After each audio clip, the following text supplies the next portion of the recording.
word of the year, slop, as in AI, not the stuff that pigs wallow in. And as we close out the year, I wanted to talk a little bit more about AI because I've been seeing a lot of it in the news today. Of course, with the word of the year, slop, meaning all of the crap that AI generates for us, and some of it's really bad, you know, 7 fingers on a hand, arms coming out of different body parts, weird, complete weirdness.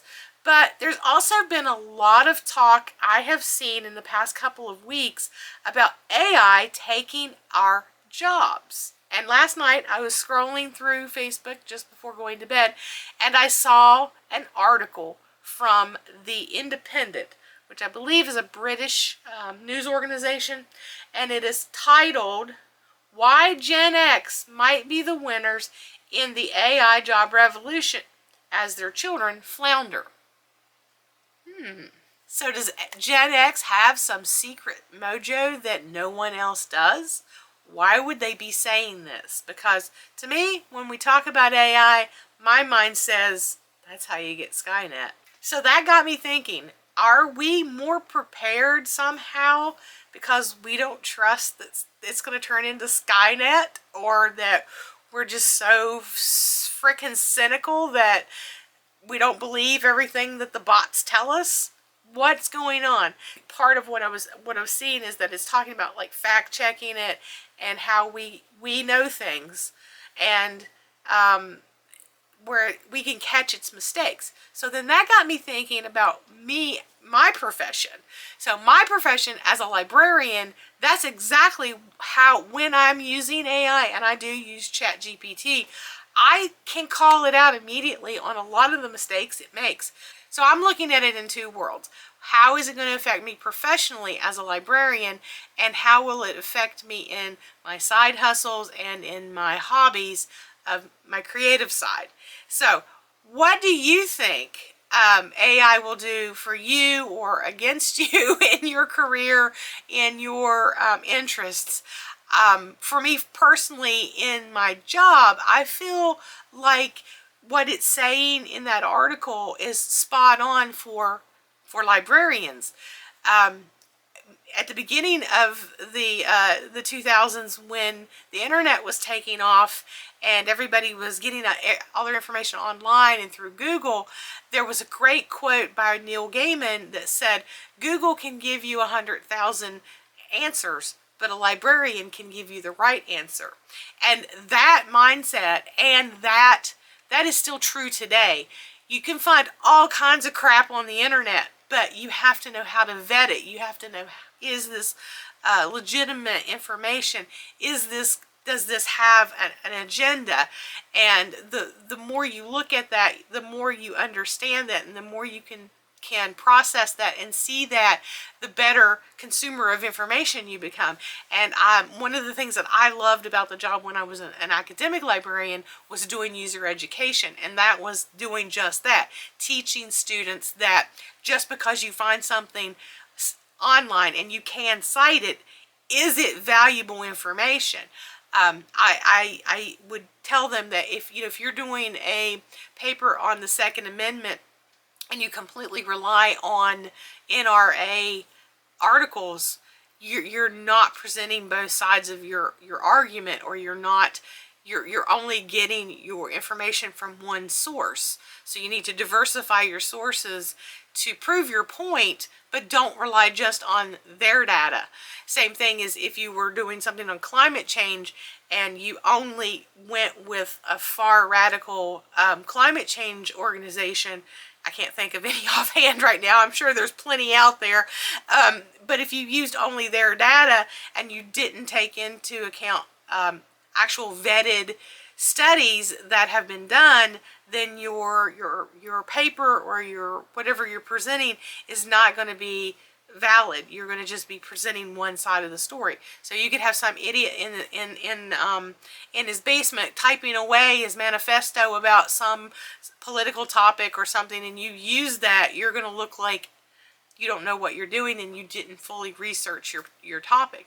And that's what people were trying to learn in the early 2000s when Google took off and the internet and social media, you know, you don't, your nutso cousin, you don't quote them their Facebook page, or they keep sending you all these conspiracy theorist websites, or, you know, things like that. So you have to vet what you have. And I'm finding that a lot working with AI, that it will sometimes, it seems like it wants to be your bestie. It's almost like a sycophant in many ways. It just wants to tell, it almost wants to tell you what it thinks you want to hear. And so that's not a reliable source. So I will tell it to find the sources, give me the data, give me how you're coming up with this. Sometimes it can't do that because it'll give me something that I know is blatantly wrong and try to pass it off. And I use like I said, I use ChatGPT, and it's very, very good at presenting this information as it's legit.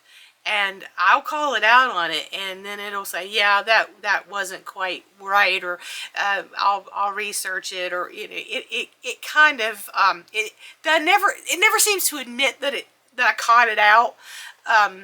So that's something you really have to think about when you're using ChatGPT. And I'm seeing that in this article that we can catch that, and I think a lot of, maybe what it's saying is, a lot of younger people would agree or say, yeah, that's right. Oh, I've got this paper written, or I've got this proposal written, and now I can just give it to somebody and not really go through it. And I actually had that happen in my workplace. I have one of my assistant bookmobile people. He's an older gentleman, and he loves chat. He loves the AI bots, and you can ask him which one's the best to do whatever job, and he can tell you. But he's used it for some of the assignments that he's had on the bookmobile. One to create, he was trying to create how to get people to use the bookmobile more, and how to market it more. And then he was also using it to how to keep track of books. And so he's showing me this stuff, and I'm like, yeah, that's kind of basic common knowledge. There's nothing groundbreaking here. I've been a librarian for 20 years. I've worked with this system for the majority of my working career, so it doesn't need to tell me how to do this, or that through this we can track it this way. I'm like, yeah, I already know that. So when you're kind of new in a job, you may see ChatGPT could help you out, or AI could help you out. But when you're trying to pass it off to a seasoned professional in the field, you kind of look kind of silly, or at least that's how it came across to me. I was like, you're questioning my years of experience here by having something that I could have Googled, and anybody could have Googled to get that information.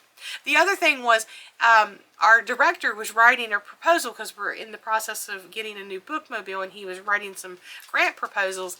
So our director asked us to take a look at it to see if the data was correct, to see if there were any typos, that kind of thing. And my assistant ran it through ChatGPT, trying to score it for whether or not it would win the grant. And it started taking out the actual data that was in the proposal, and it changed it to stuff it made up. And I called him out on it. I said, why is this in here? These are some crazy numbers. It took out what was already in here. And he was like, oh, well, it does that. It just replaces stuff as placeholders. I was like, why would it do that? You had the data. Why would it change it? And if you don't realize that it's changed it, you could be in a mess of hurt there. So, and my director, he still laughs about it, that it had done that. I was like, I have no idea. You know, so, yeah, you got to be careful, because it does have a tendency to do, I'm on some AI groups, and they call it hallucinating, that it hallucinates. So that I can see there is a lot of, if you really were interested in that aspect of correcting AI and making sure it was doing what it needs to do, and as an information professional, that would be something I would be very interested in, trying to to say, hey, this thing isn't the be-all and end-all. So it also said that Gen Z doesn't have the critical thinking skills that we Gen Xers have. And I'm going to use we in the royal sense, as in we Gen Xers. But it was saying, and I'm looking at the article here and some of the things about it, but they have digital fluency. Of course, they've grown up in a digital world, but they don't have the critical thinking that we have, because we've kind of had our feet in both worlds. We were born analog, and then we transitioned into the digital world. And I found this article very interesting, contrasting that with the other side that I've been seeing about how AI was going to take everybody's jobs, or it was going to reduce the workforce so much that people were panicking. And in fact, I saw a couple of days ago that Senator Bernie Sanders had said that he wanted to put a pause on AI development because it was growing so fast, and that it would take people's jobs. And what would we do? I didn't read that article. I did see it on Facebook, but I didn't read that article. So on the creative side, that's a whole different ballgame. There are some good things that I've seen with it. A lot of people have been losing their mind over the Sora videos, and I have a friend who's it's not even low budget. He's a no budget filmmaker, and he's played with it, and he showed me some things that he's made. And he made like a Star Wars cantina, kind of like Rogue One, kind of grungy underworld kind of stuff, and kind of like in the Solo movie.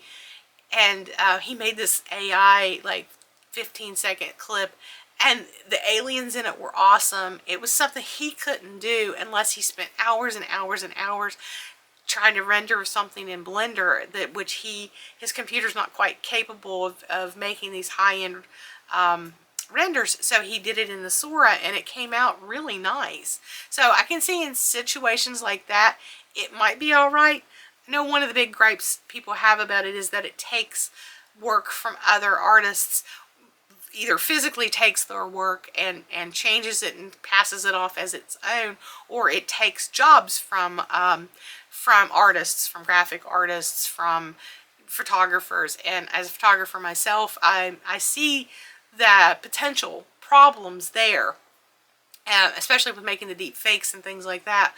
But the main thing that I have been playing with, and I did a video on my crochet channel about this, is can AI write a pattern, a crochet pattern? And I did that as an experiment. I had ChatGPT, Google Gemini, and Microsoft Copilot write a crochet pattern, and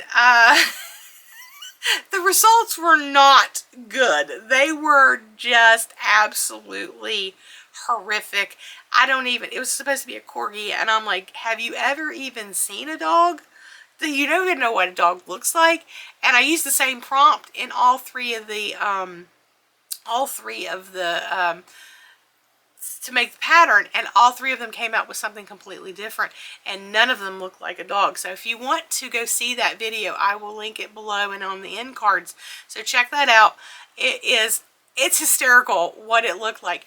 And then I did a follow-up video talking about how you have to be very careful on Etsy these days, because a lot of these patterns look beautiful and they look wonderful, and then you buy the pattern and that's nothing what it looks like. And it's obviously been an AI generated image, and then the pattern was AI generated, and they do not correspond. I've seen there have been other crochet channels that have done that. That was what inspired me to do my version. And as of last summer, that really could not,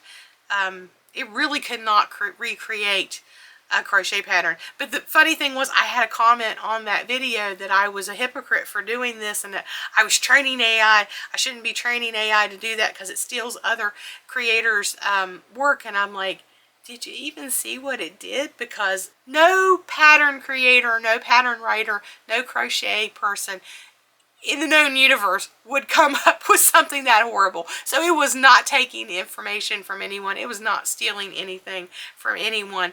It just flat out could not do what it needed to do. And that leads me to the other thing. I had posted earlier in December about I'd bought a crochet amigurumi kit at Five Below, and when I did it, it was the Grinch and Max. And when I did them, they're around here somewhere.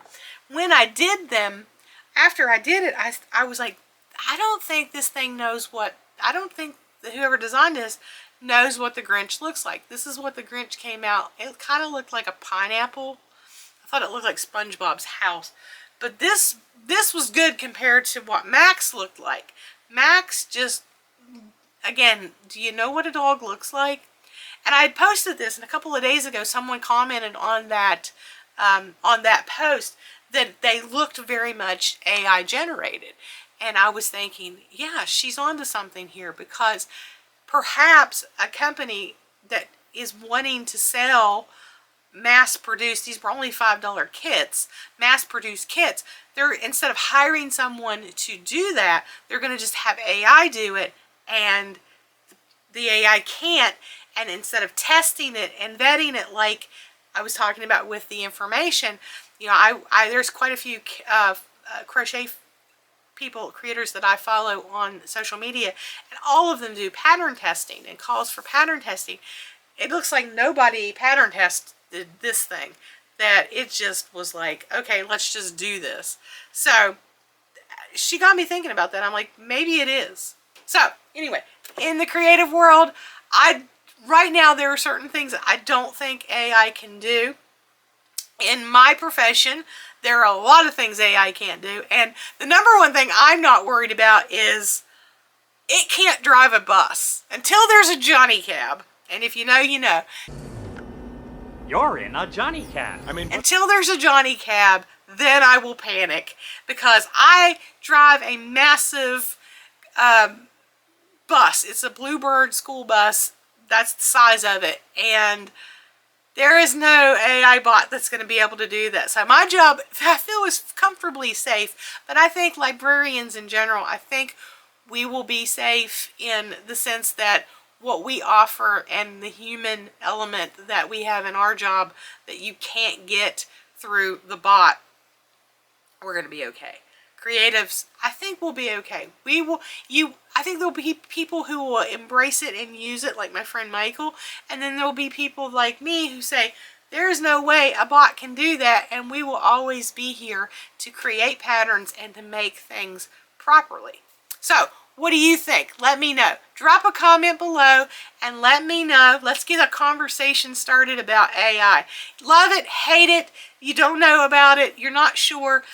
Is it Skynet? Is this how we get Skynet? Or is it just another piece of technology? It's going back from the beginning of time, from the first cave fight, when cavemen invented fire and the wheel. Is it just part of human evolution? So is this the beginning of the end, and we will be crushed like the scene in Terminator 2 by the machine? And you know, as a Gen Xer, rage against the machine, even though we weren't told what machine to rage against. So let me know what you think, and I will see you in the new year.